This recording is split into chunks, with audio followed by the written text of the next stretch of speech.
mejor contenido y los mejores programas en la mejor EkoRadio, otra forma de hacer radio. Ey, EkoRadio con K. EkoRadio.com, otra forma de hacer radio. Síguenos en nuestras redes sociales, en Twitter e Instagram como @EkoRadio y en Facebook como EkoRadio. EkoRadio, otra forma de hacer radio. EkoRadio.com, siente el confort y la magia de todo nuestro contenido en tus oídos. EkoRadio, ven, siéntate y escucha. EkoRadio, otra forma de hacer radio. Estás escuchando EkoRadio.com, la vitrina del talento latino. So, hello everybody. You're here with us again. I think it's our third program on EkoRadio. And thanks, Cesar, for having us here again today. This is quite an interesting day because today we got two employees working for Chalmers, and some of you perhaps participated in the webinar we had last Saturday. So we got Göran Lindahl and Cristiana Caira. So it's good evening, I guess, for you guys. Or buonasera, am I right, Cristiana? Yes, good evening. It's good evening. Good evening. God kväll in Swedish, very, very good. So yeah, and here in Colombia it's lunchtime. So I just had some lunch, so it's lunchtime. And I guess it's evening in Sweden, I can imagine. It's dark outside and... It's pitch black. It's very dark. Very dark, okay. But no snow yet. No snow yet? But that's plenty very, of Christmas decoration, so it's very nice actually. That's fantastic. And both of you are working as architects, am I right? Or you, yeah? Yes, we work as architects, researchers, and teachers in a mix at the university. And Cristiana also works at an architectural office, White Architects. Yeah. And I believe you, Göran, you got quite a lot of experience, and you were also the head of a master program in design and construction management. Am I right? Yes, I was head of that master's programs before, and today I'm focusing on running the Center for Healthcare Architecture and being head of division building design. Okay, so tell me a little bit more about this master program. It might be some people who might be interested in hearing more about the master program you were the head of. Okay, the master's program design and construction project management is directed towards engineers and architects that wants to go and focus on project management, running projects, and going also into real estate and real estate development. So it's a managerial take on engineering and architecture, you could say. And it's actually one of the most popular master's programs at Chalmers. So it's one of the highest application rates at Chalmers. I think it's first or second. Yeah, we have had a client actually who studied architecture at Chalmers, and she did one, what is it called, in Aalto. You got like a stage year in Finland. Exactly, yeah, and then like 1 year at Aalto in Finland, and then 1 year at Chalmers actually, and he's quite an interesting client. She is actually from half Hungarian, half Colombian. She doesn't speak any Hungarian, but her mother is Hungarian. So when she had finished her studies at Chalmers, she returned to Colombia and started to study Swedish with us. So you should reach actually advanced Swedish level with us here in Colombia. Studying very hard. She reached actually advanced level in about a year, but yeah, it was tough for her. And so now she's still in Sweden actually, and she's working for an architecture company in Stockholm. And well, she's been doing quite well. And she really liked her experience at Chalmers. And I find, for me, Chalmers is Chalmers. I find it a very, very interesting university. And it's difficult to not like you. Like we had one at the webinar we had this Saturday. We had a student who had been studying at Chalmers, and they told me like they construct like a Formula One car, electricity car. So they were doing one of the championships with that around Europe, if I'm not right, and even like won a prize because I've had construct like a robot. So, well, for me, Chalmers is an amazing university. And most of the students we have had studying at Chalmers, they are still in Sweden. So I guess they've been quite successful finding a job afterwards. So for me, Chalmers is an amazing university. And what's very interesting, what you both are doing, like talking about like why. Oh well, Cristiana, by the way, what are you doing? I saw like something called artistic professor, healthcare, architecture. Tell me a little bit more about you. Yeah, it is a special construction at Chalmers at the architecture school to give the opportunity to practitioners to be for a period of time at school teaching and researching.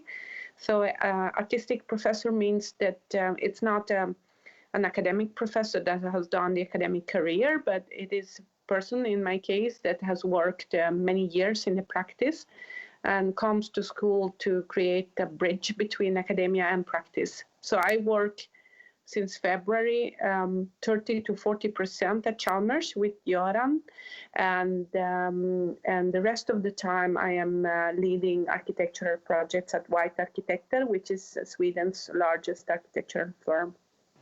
Wow, I didn't know that. Yeah. Amazing. Well, I was looking at the website, and you designed a very interesting thing here in Colombia even. Yeah. And it's something, well, I'm not sure if they've started to redesign this hospital, but it's actually Hospital Simon Bolivar. And at the moment, it doesn't look that nice, to be honest with you. The hospital is a bit sad, look a little bit sad. And I believe you received some funds from the Swedish government, Foreign Office, to make a new design for this hospital. Tell me a little bit more about it, because healthcare architecture is something I haven't heard about before. There is a strong cultural relation between Colombia and Sweden that is something very important to think about. So some years ago, there was Business Sweden and the embassy have been very active in exchange of knowledge and between the countries, and there was the Ministry of Foreign Affairs from Sweden realized that there was a urge or a need of knowledge into Colombia, to bring into Colombia regarding healthcare in general, organization, but also how to take care of public health in public hospitals buildings. So the Swedish Minister of Foreign Affairs financed a study where Swedish companies could go and provide experience and knowledge on how to renovate and build new hospitals as well. And they chose, together with the health secretary of Bogota, they chose this Hospital Simón Bolivar because it is a public hospital in a difficult area of the city that really needs to be renovated. It has a lot of problems of especially seismic security, but also other problems. So we worked with this project for a few months. We traveled down to Colombia with our team 3 times. We presented the project at the end to the health secretary in the Swedish embassy. And it was a great exchange of experience and knowledge between us and the local authority and the hospital as well. And I know that it hasn't happened so much since then. You have changed also a couple of health secretaries since then. We did it in 2015. But I really hope somehow this project will will be discovered again, because we had a very interesting experience. There is a lot of positive things to pick up from this proposal, actually. Yeah, I was looking at it. Göran sent me the website, and it looks amazing. It looks very, very beautiful. It's like to go to hospital. I would say a lot of people find it hard to go to hospital. It's not in general, it's not such a great experience. But if we talk about like the doctors in Colombia, well, I've been living in Colombia for about like 20 years now. And I would say like the doctors in Colombia are amazing. I found them amazing. I think they got so much knowledge, and so I would say it's good experience to go to hospital here. But still, like a building, like a hospital building, it's always it's like a little bit cold and everything. So when I talk about, like you said, when it comes to healthcare architecture, what is healthcare architecture? How would you define it? Well, it's it's an area where we study and work and develop buildings and spaces related to healthcare, and it could be as this study that Cristiana was working with in Bogota, but it could also be anything from the design of a maternity ward, but it is about how the environment supports the work, but also supports the patients. So the studies can range from a wide number of issues, from orientation to how materials affect you. And could be also very sublime factors like, let's say, again, if you come into a maternity ward, do you want to see all the technology or do you want to hide it? Depending on your mood and depending on the situation, if it's your first child or second or third. So how do you actually build environments that can work together with the people and the patients and the staff that are in these rooms? Or one of the focuses we have. So the work we do range actually from sort of strategic healthcare planning in buildings to the design of rooms and wards, and how those are experienced by the patients and how they support the caring processes. So when it comes to, have you done the hospitals in other parts of Sweden, other parts of the world? What have you seen? Like, what is the difference between Sweden and perhaps another part of the world? Well, I have, except for this project in Colombia, but worked a little in other countries in Europe as well. And also we had, at Chalmers, we had a collaboration on a project in Congo a couple of years ago as well. So we have been working in Africa. Swedish hospitals, the new generation of Swedish hospitals are very urban and very integrated in the city structure, are welcoming buildings where the ground floor is often part of the city structure, opens up to the city and integrates the hospital with the surroundings. And that is something that is a problem in Simon Bolivar, that the hospital is actually closed into a gate. And even if it has a very important function for the neighborhood, the structure and the building itself is locked in. And what we tried to do with this proposal was to create a square in front of the hospital. There were people selling vegetables on the street. The street is very populated, it's just by a very big favelas. And the hospital project gives an opportunity to create also public space that is open up, that gives the people the opportunity to stand there and sell vegetables in a safe area, to have a safe place for the bus to stop. So also connects the hospital with a public infrastructure and sustainable transportation. So hospital is not only healthcare, is also a very important, is one of the most important public buildings in our cities. Mm-hmm. I agree with you completely. Yeah. And it's also related to the different cultures and the finances as well. In the 60s, we built all these new hospitals outside town because everybody should have their car. Then came the environmental issues and the change of technology and change of processes. And now we also want to move the healthcare closer to people, so it's easy accessible. but also so it doesn't require for you to have cars. It's easy to access it. In a way, also by doing that, then the hospital also becomes a symbol for the fact that you should take care of your own health as well. So there are many layers in here. Absolutely.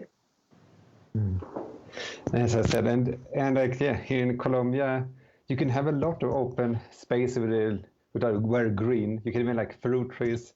I can imagine we got quite a lot of different very interesting fruits here in Colombia that you can't find in Sweden. We got mangoes.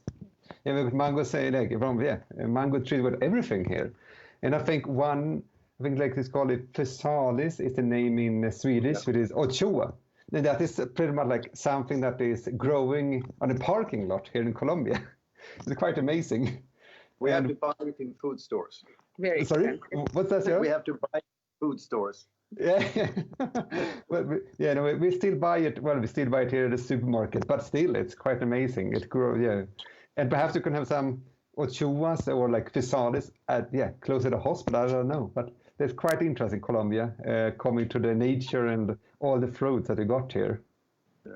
I think that one of the challenges we have here in Sweden that we sometimes at this time of year get something which is very peculiar, and it's white and it lands on top of the buildings. It's called snow.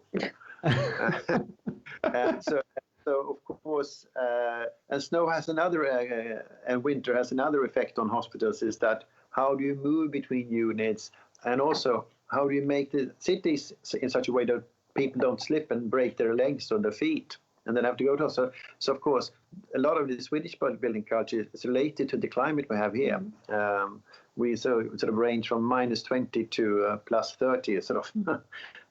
And this is an interesting perspective. I'm working, I lead one master course at Chalmers in healthcare design.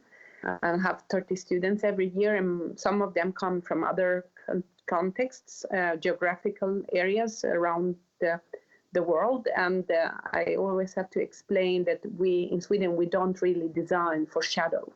This is a very important element because we want to have sunny places. Whether many students last year, I had a student from Singapore, and he created very large outdoor space under the roof. But this type of space in Sweden in our climate doesn't work fine. So it's interesting to work with architecture and climate, and in Chalmers at school, we train students to think with the Nordic climate, of course, to think with the climate, because if you can work with the climate in Sweden, you can work with the climate somewhere else as well. I think of the fact that have frozen water on top of all our buildings for a part of the year. Yeah. And then it melts. It needs to come down. It's a very, very different thing. And I think like to have a lot of open space with a lot of light is very important.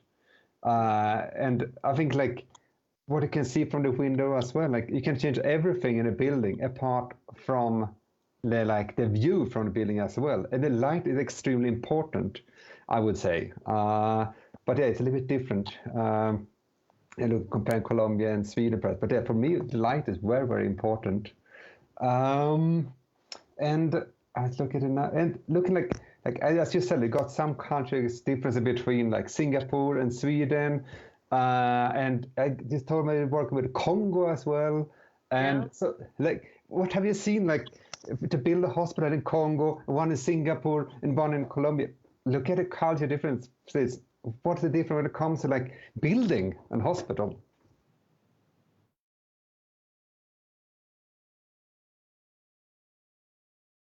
Do you need to construct the hospitals in a different way? For example, in Colombia, you think?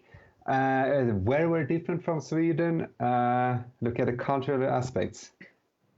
Göran, parece que se les congeló la llamada porque se quedaron quietos. Yeah. Cristiana and Göran, can you hear us? Hello, Cristiana. Something happened with the internet connection. Göran, sería interesante para nuestra audiencia en español hacer como una pequeña síntesis de lo que han conversado en español, porque es un tema bien interesante, ¿no? Sí, pues es muy curioso lo que está haciendo el gobierno sueco. Lo que comentaba que ellos recibieron como un proyecto, sí, como tomaron recibieron un proyecto a construir un hospital nuevo o como rediseñar el Hospital Bolívar. Ujú. Y eso es lo que han hecho. Entonces, sí, que no ha sido tan fácil, todavía no han empezado el proyecto como tal, entregaron como el diseño como en el año 2015 y hemos mirado como lo que comentaba, que ellos los dos son profesores ahí en la Universidad de Chalmers. Göran ya es el jefe de la división de diseño de construcción. Y Cristiana, no sé, voy a preguntarle en cuál maestría, esa es la profesora en Chalmers, no sé de cuál maestría. Pero Ah, lo que logré comprender es que son especialistas en la construcción de hospitales y de clínicas, ¿no? O sea, ese es el tema correcto, que me parece bien interesante que han construido en varios países como Congo, Singapur, ¿te entendí? exacto. Entonces, nos especializas en esto, como la construcción de hospitales. Y lo que han comentado es que es muy importante que una persona, que uno reciba mucha luz en Ujú. en un hospital. Es muy, muy importante que haya áreas verdes Sí, que también está integrado en la sociedad. Digamos que integrarle en la ciudad. Ah, sí, creo que ya Cristiana no, se salió. retiró, pero ya se Si volvió a querés, reunir. Ya sí, está. ya se Una unieron. pregunta, no entendí, pero creo que no la has hecho, es ¿cuáles son las novedades tecnológicas que va a tener el hospital? Que eso parece ser que es bien interesante, ¿no? Okay, Adelante, Jorgen. Ya está Caira y no Göran. problem. You had some. Jörgen, sorry, we got some problems with the Wi-Fi. We don't know what happened, but we are here now. No problem, Cristiana. We kept on talking a little bit and we spoke a little bit about what we've been talking about in Spanish, so no problem at all. Okay. And Cesar just asked me quite an interesting question. When it comes to technology, what kind of new technology do you think would be necessary in the hospital? Like, what have you seen looking at the technology? Have you had any view on that? Do you take it? Well, first, it of course depends on how you view the question. But of course, if you look at the hospitals in different parts of the world, you have to adapt the technology to, for instance, do we have technology that can be used without electricity, or how dependent will we be on such things? How dependent are we on fresh water? Do we have to clean it ourselves? That means how much do we have? So I mean, depending on in which context, just simply to run the building is a technical thing. And then, of course, that in turn has an effect on what kind of medical technology you can use. And in some places, like in Sweden and also I would guess in Colombia, there is quite possible to have high-tech technology. Whereas when you go to a maternity ward in Congo, you have to build it resilient, so it also can take sort of on a medium level, and that it actually can be used also when you don't have perhaps electricity and shortcuts and things like that. So you have to adapt technology. So it's a very context thing. Then if you take the other question, how does technology impact what we can do? Of course, with the development of apps and iPhones and Androids and all these software in telephones, maybe you have a waiting room at home and you're being called by the phone and you go to the bus and then you get to the hospital. So of course there are a lot of improvements in transportation logistics, but also in diagnosis and what technology you use. At the same time, the more technology you have, the more dependent you become on electricity, for instance, and you become dependent on Wi-Fi functionings. So if you adapt an e-health system, you really have to also have the sort of the maintenance system to support it. And if you look, and so one question I asked you before, you had some problem with Wi-Fi, is like talk a little bit more like the cultural differences. Like, did you find any difference, like could affect, like would be a greater like a difference between doing a hospital, creating a constructing a hospital in Colombia and in Sweden. Did you see any cultural differences? I think what we noticed is that we made, when we started the project, some of our architects, they dressed up like nurses and followed the staff a couple of weeks to understand how they worked in the different departments. And one thing that is very clear is that in Sweden, we have a lack of medical staff and nursing staff, and staff is very expensive.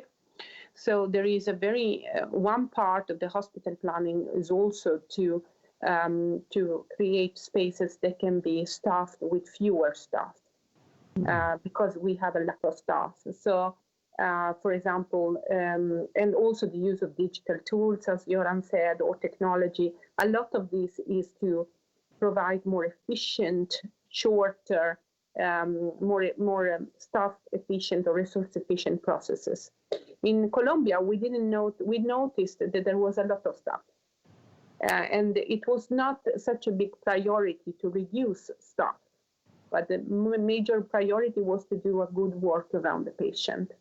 So, and this is the same we have seen in Africa as well, that the priorities in Europe, in Western Europe at least now, are to do buildings that are efficient, to use as much artificial intelligence and e-health as possible, to be able to give a good healthcare with less resources, especially staff resources, I would say. This influences the shape of the building, the way the wards are organized, the distances. For example, it's very important to have short distances because the staff is too little, too few.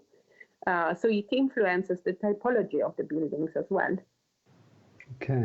And I should like to add that there is also, of course, other dimensions. Like in Sweden, it's either dry or wet.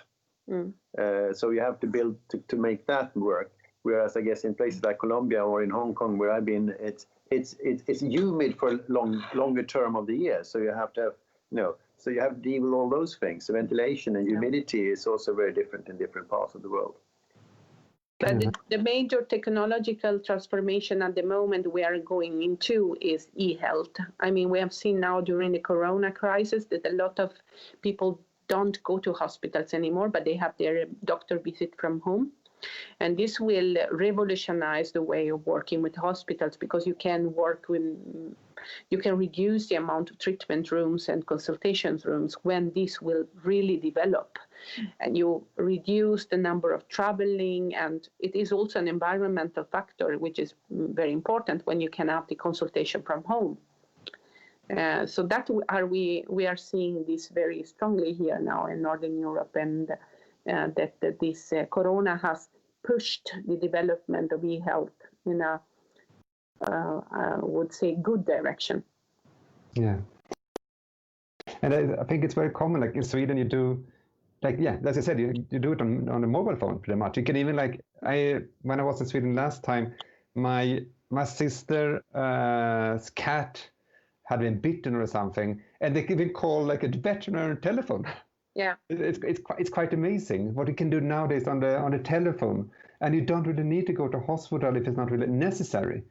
And I think that is the thing. If you're not really sick, you shouldn't go to the hospital, because you might get sick just by going to the hospital. Yeah, hospitals are dangerous places. Yeah, I would say they're dangerous, but yeah, things might happen if you go to hospital, in particular during this time, I guess. And when it looks, and I didn't ask you, Cristiana, you're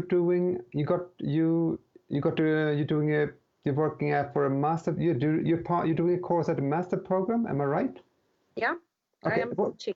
Yeah. Okay. What's the name of the master program? This is a master course. It's a full-time course for half term. So it's they start in September and in January, and they learn on how to design hospital buildings. It is one of the few courses in Europe with this direction. So we have students coming from all over to study with us. Since Göran is leading the Center for Healthcare Architecture, and I'm also part of it, we have a network from all regions in Sweden so that every year we ask them if there is a project in a very early stage that the students could analyze and work with in the healthcare studio. So the students work with a real task. Each year it's a primary care center in Karlskrona. So they have a real client, they have a program, they have a brief, and the client is giving feedback during the course fewer times, and they are on the last presentation.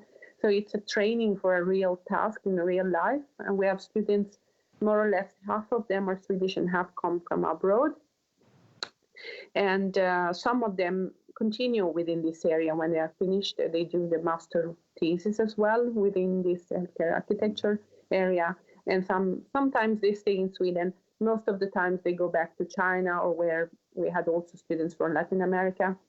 And I think this is very nice, actually, that they go home and bring with them this knowledge, so that they can work with projects on their own home market and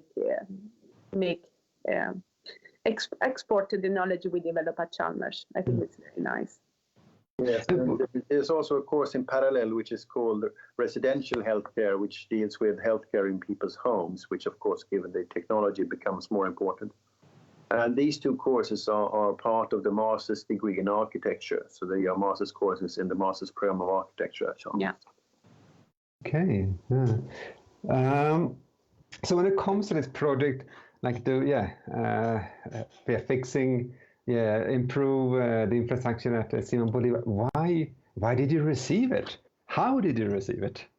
No, it was like this. A couple of years before, so it must have been 2013, then there was a delegation from Sweden, arranged by Business Sweden, of Karolinska Institute that was part of this, White was part of this, and then some med tech companies.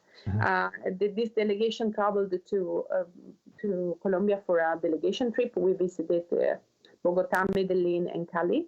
We visited different hospitals and different organizations. And after that, the embassy, the Ministry of Health, and the Health Secretary of Bogota agreed upon this exchange of knowledge that would be provided within the area of healthcare design.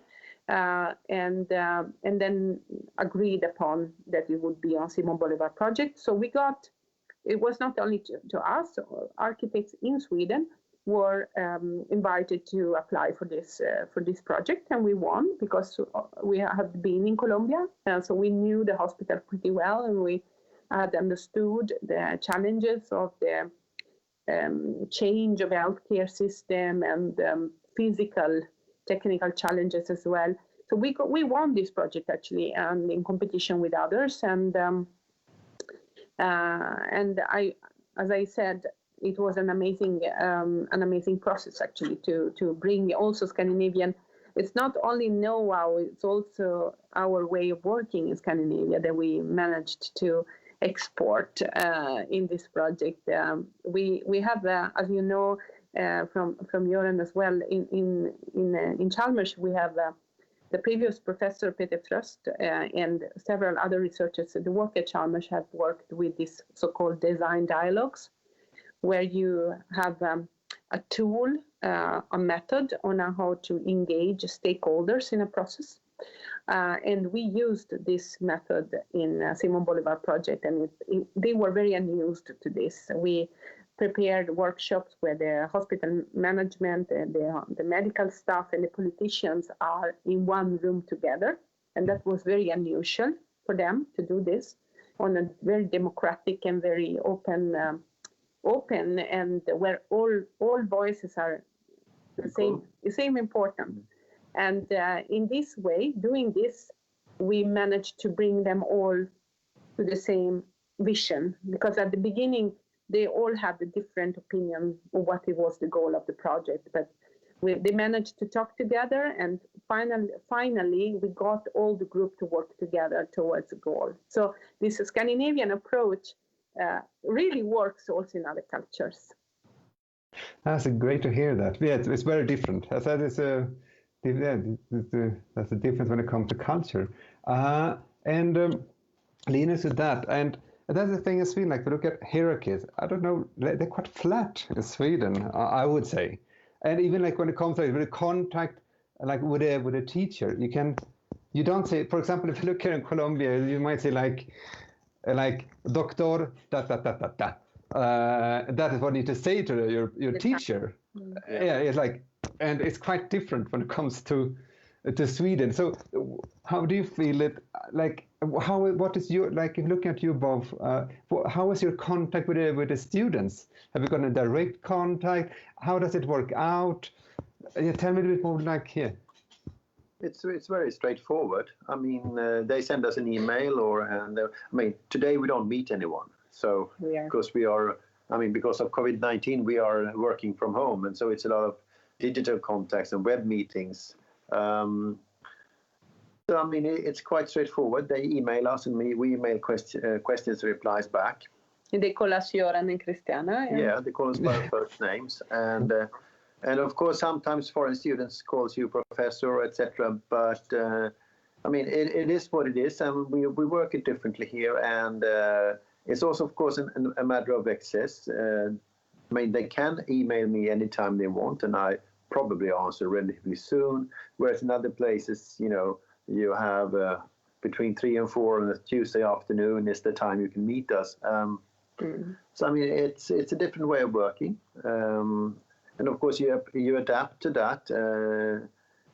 Because at the same time, if you had specific time for students, we do have specific time when we have lectures and supervision, of course, but for all the other contacts, so yeah. But of course, it also assumes that we have a web-based support for teaching, so that all the information also is there for the students to access when it suits them. So, and I would say the requirements on the student don't go away. It's just the way we interact that is different.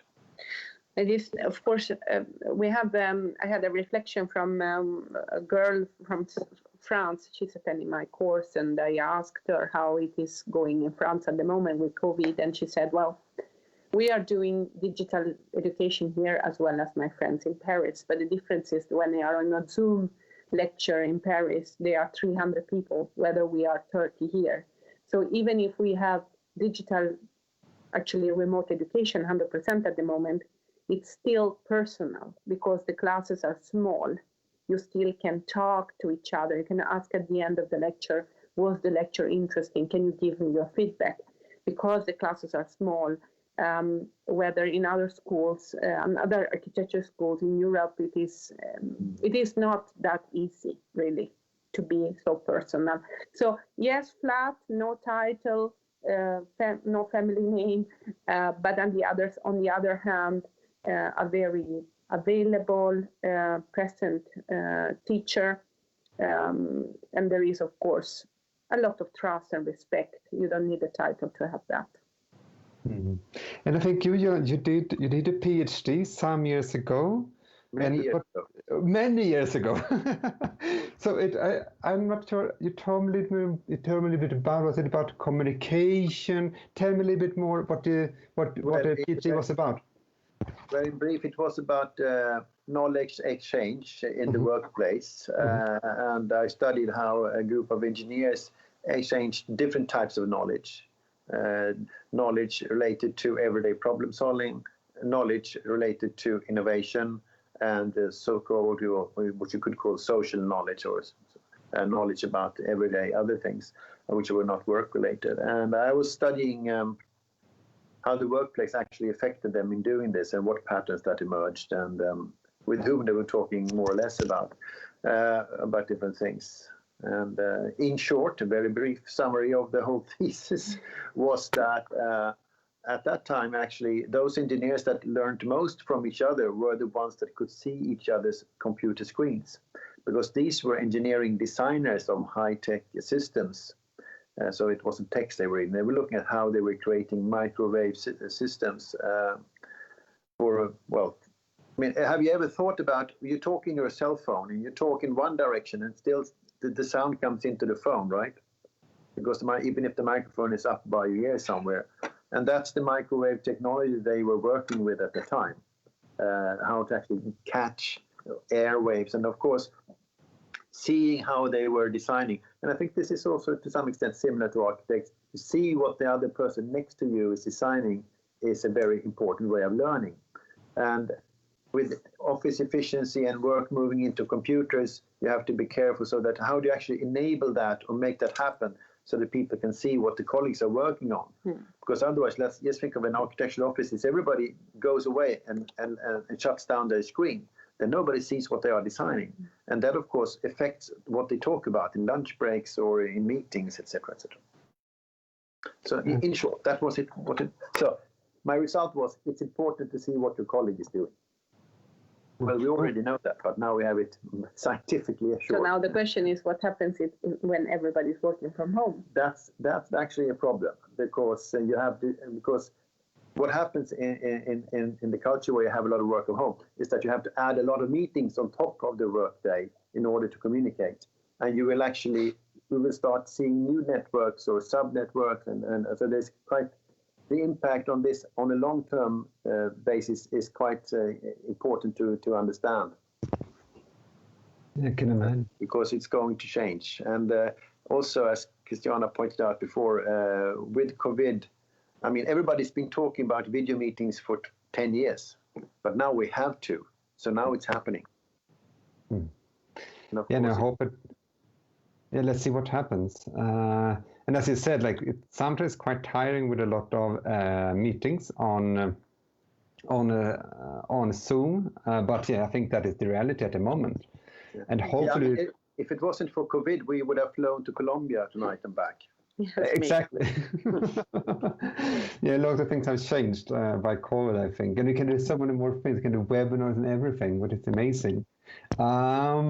So, César, ¿tenemos preguntas? Jörgen, sí, recordar que estamos en www.ekoradio.com, transmitiendo a través de Facebook de EkoRadio y del Instituto Nórdico, y estamos también a través de la página del canal de YouTube de EkoRadio. Obviamente hablo en español, que me entienden mucho mejor que en inglés. Jörgen, yo sí tengo una pregunta.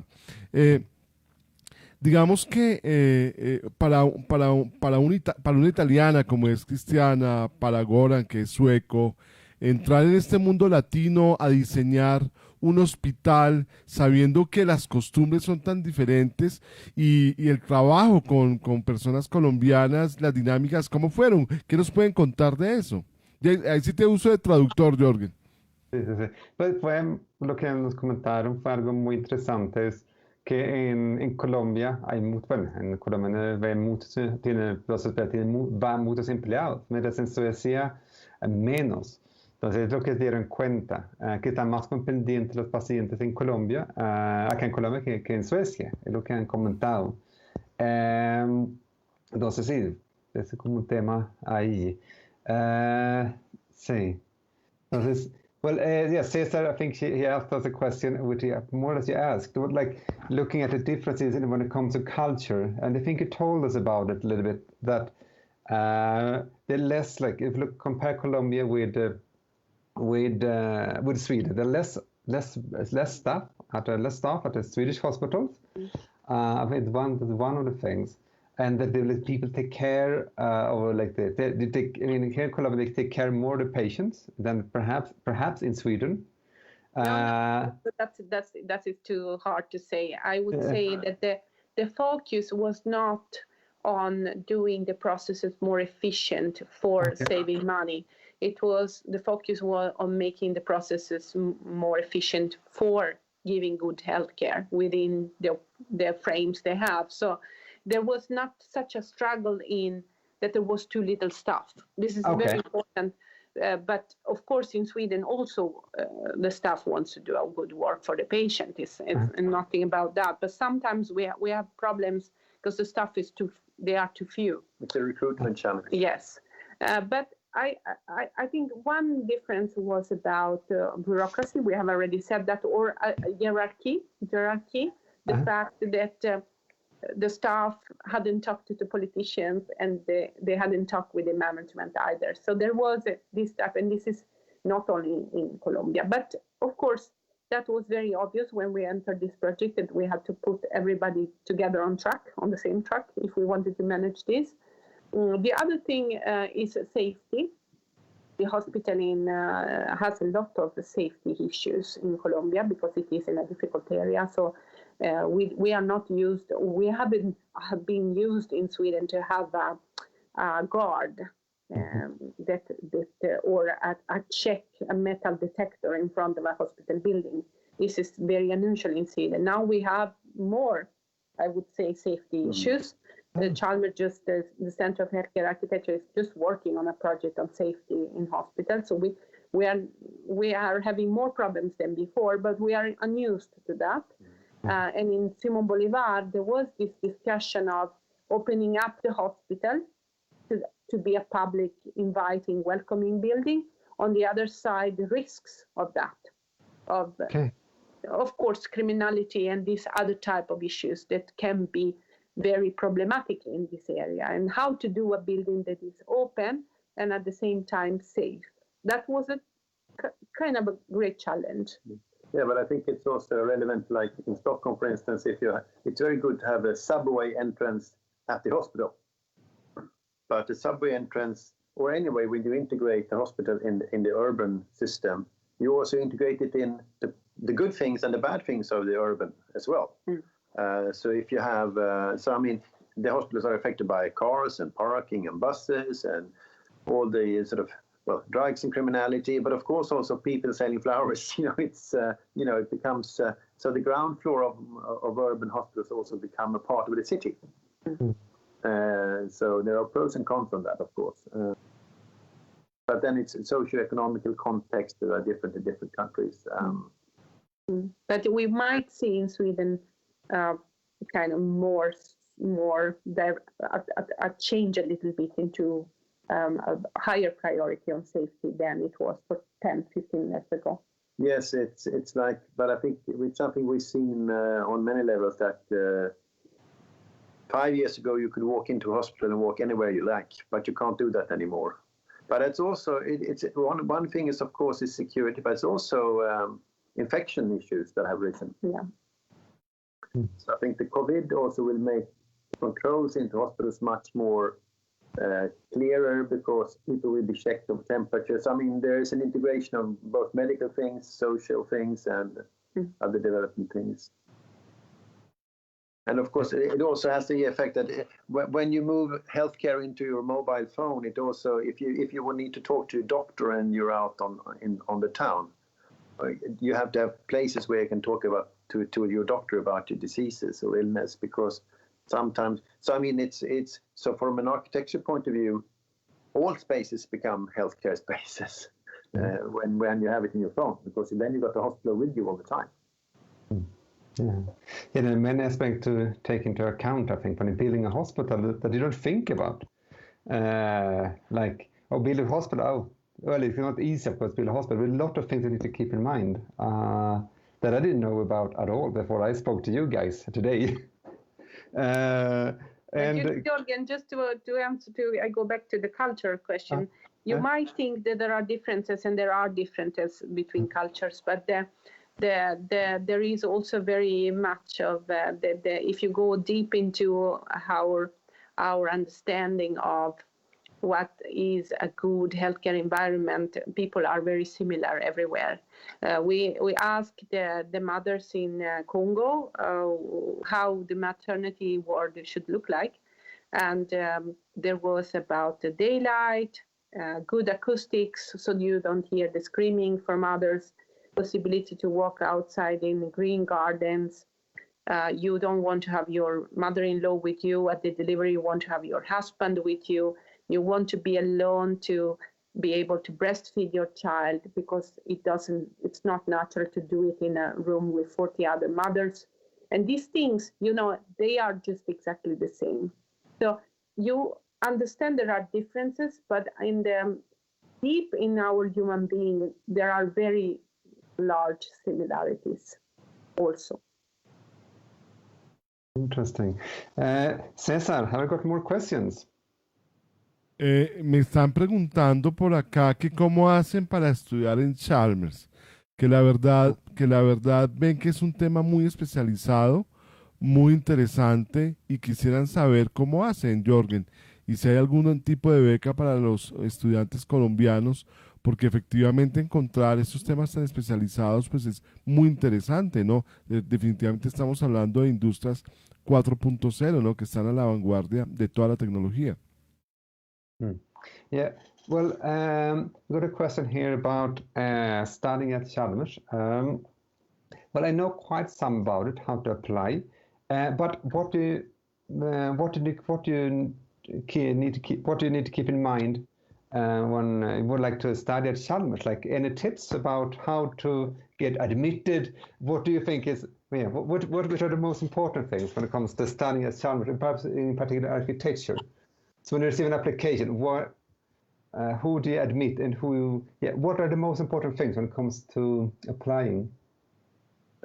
I think that because we as teachers are not engaged in the recruitment process, we get the students at the end, or at the end of the recruitment process. But I think that if you as a student come to Chalmers, there are actually two very important decisions you have to make. One is, if you want to stay, you have to learn Swedish, because that opens up keys to a number of things, not least to work with other architects here. Because construction and architecture, it's a global industry, but it acts very locally, so that's important.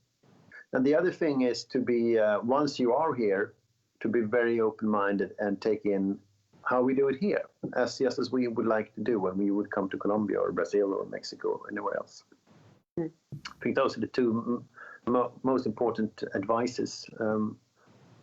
Otherwise, to get into Chalmers, that's the recruitment process, which we don't own. We are the teachers and professors, so yeah.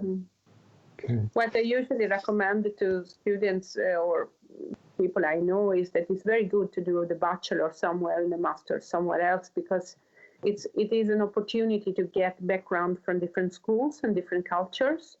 Since we architects really are working, as Göran said, in a global scale, and we need to have this preparedness to work in a flexible way, understanding different contexts, etc. So if you do, for example, if you want to study architecture, you want to start in Colombia with the bachelor, then you can always move to Chalmers for the master's. And this is also a way of you build up your background, where you come from, and then you have added to that an international experience. I think it's very, very, very good to do so. I really recommend all students to do some exchange year, one exchange year at least. It's the minimum. And then languages are so important, to learn other languages than English. Yeah, and I think, well, to learn Swedish, I think is very important. Well, I think some of the people who are listening to us today know that we got Swedish courses here in Colombia. As I said, like we got one client who went from basic level to an advanced level. We got courses nowadays online. So we got people studying in all every different parts of Colombia. So doing that on Zoom. That is a good thing about COVID is that people get more like they are connected to the internet. So we received some more clients now because they're doing it through on internet. It's quite good. So I would say to learn Swedish, I think that is very important. I think there are some jobs perhaps where you don't need to know that much Swedish, but I would say it opens up the doors a lot to know Swedish. Because on the webinar we had this Saturday was one guy. I think it's working telecommunications, and he hasn't. Well, I think he knows some Swedish, but he hasn't gotten an amazing level yet. But still, I feel like to know Swedish will open up the doors much more. It's a threshold you get over. Sorry? You can step over the threshold. Exactly. Yeah. Within engineering informatics research, you can get a job without Swedish, but within architecture, almost not. No. It is, and this is a kind of little tricky things to think about. When you come to Chalmers, everything is in English, the teaching, the tutorials, all other students. So you think that you are in a country where you can talk English. But then if you go out to the market, in a work market, you have to work. You have to work as an architect. You have to work in Swedish. So it's important to think about it from the beginning so that you don't realize at the last term that you want to stay and you haven't done that. To think about it from the beginning. And it's not, for Latin people, it's not the most easy language, but it's absolutely not the most difficult. No, it's not like Finnish. I learned the German, and it's much more difficult to talk German than to talk Swedish. So, when it comes to applying for, well, we will help you out. The people who are listening to us today, we can help you to apply to Chalmers. We do not charge anything for it. We can help you with the entire application process, with official translations and everything. So yeah, we can help you out with that, no problem at all. When it comes to, at the moment, I think you can stay, you got this kind of like a post-study visa, so you can stay in Sweden 1 year when you have finished your master's studies. Before it was 6 months, now it's 1 year. But I would say it's good to learn some basics, at least, Swedish basics, before you arrive to Chalmers, and continue to study Swedish while you're studying. Not forget that, well, it's important to know Swedish in Sweden. And I would say open up doors. And as you said, in architecture, it's very important to know Swedish, as our client did. She returned to Colombia, studied Swedish here, and now she's back in Sweden. She got a job. So yeah, it says quite a lot. So yeah. And it's not only about job, it's also about culture, and there are Swedish words that are not translatable in any language, like fika and lagom and many other traditions that you don't really enter the culture if you don't grasp the language. The language is a part. It's a door that opens up to the culture and traditions. Is very important. Because also when you come to Chalmers to study, you're still part of an international community with Chinese and Hungarian and Finnish and Swedish and German, and they all speak English there. But as soon as you step out into working life, you're caught up in, all the clients, they speak Swedish.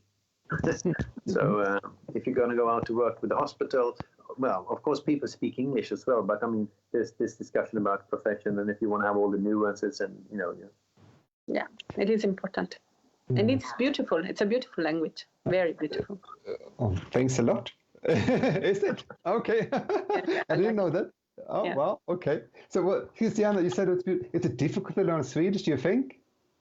I learned in 4 months. But I speak English, French, German, Italian. So for me, Swedish was very simple. I don't know. I don't think it's so difficult, but I like it's very musical and very friendly language. The grammar is not that complicated, sorry to say, but it's more complex. Yes, and the verbs are quite simple, and it's a nice language to talk. Really, I like it very much.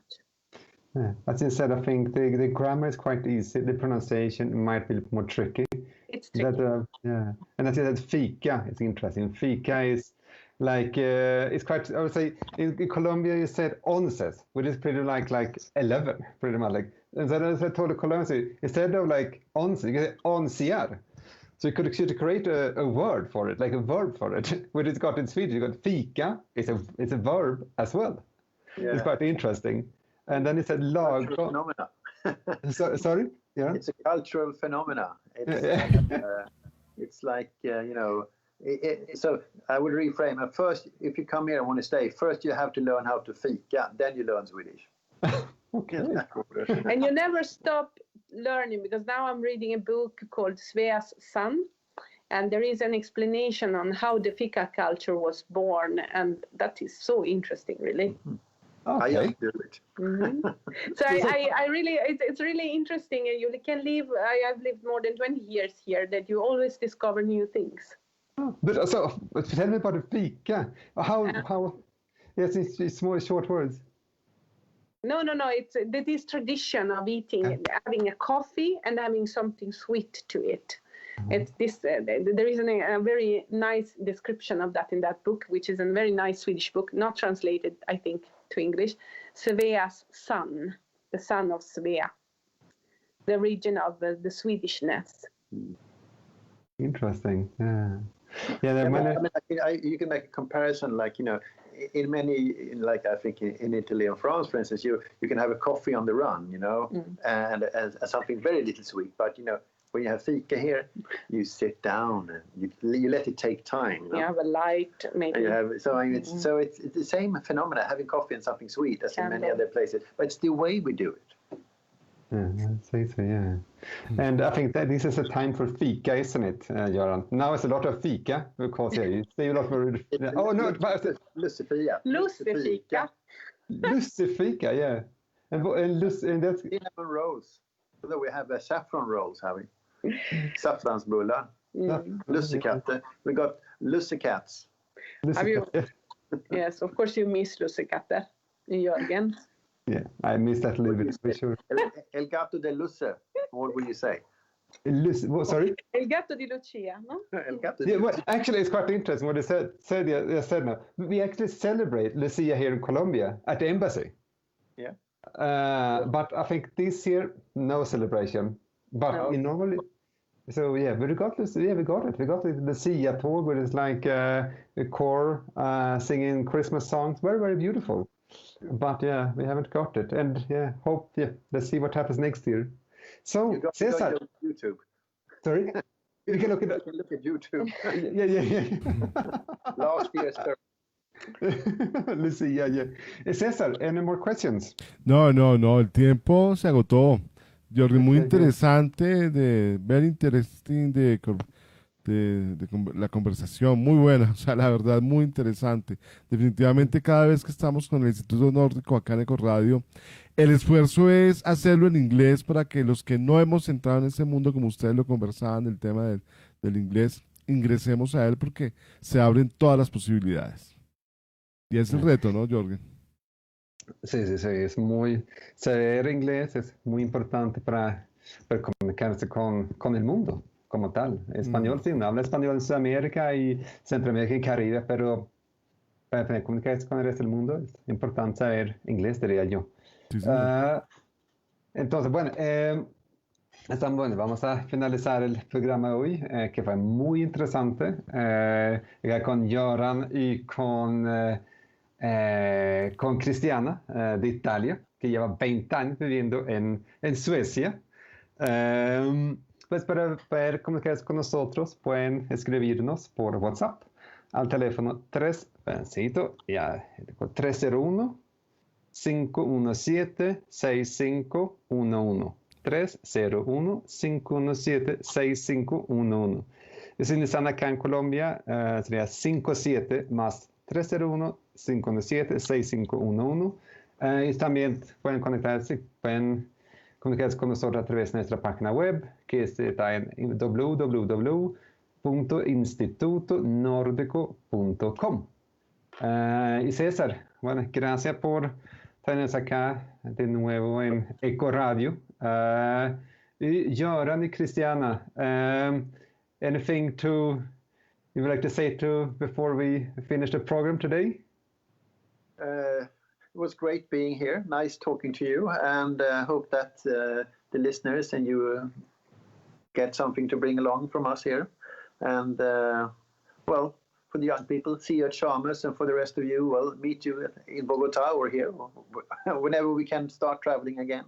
And hopefully we can all go to the opening of Simon Bolivar Hospital in a couple of years' time together with Cristiana. Yeah, that would be nice. I just would send my greetings to the people that is listening. I love Colombia. I love South America. Every time I travel to South America, I have always the same thought. It's a pity that it's so far away. It's the place. It's one of the most amazing continents in the world. Mm-hmm. So thank you for listening, and come to Chalmers. Thanks a lot. Cristiana, Göran, thank you for working for Colombia and for having accepted the invitation to be in our program. I'm going to continue with my English courses with the Nordic Institute. Bye-bye. Bye-bye. Bye. Muchas gracias. Con gusto.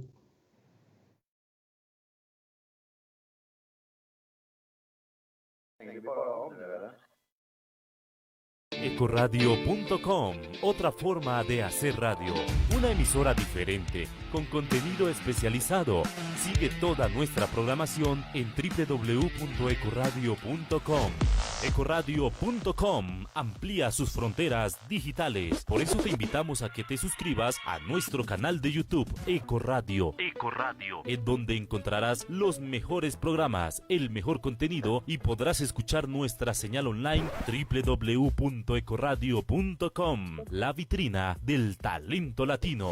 EkoRadio.com, otra forma de hacer radio. Síguenos en nuestras redes sociales, en Twitter e Instagram como @EkoRadio y en Facebook como EkoRadio.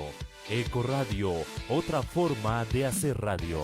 El mundo entero hace eco en EkoRadio.com, otra forma de hacer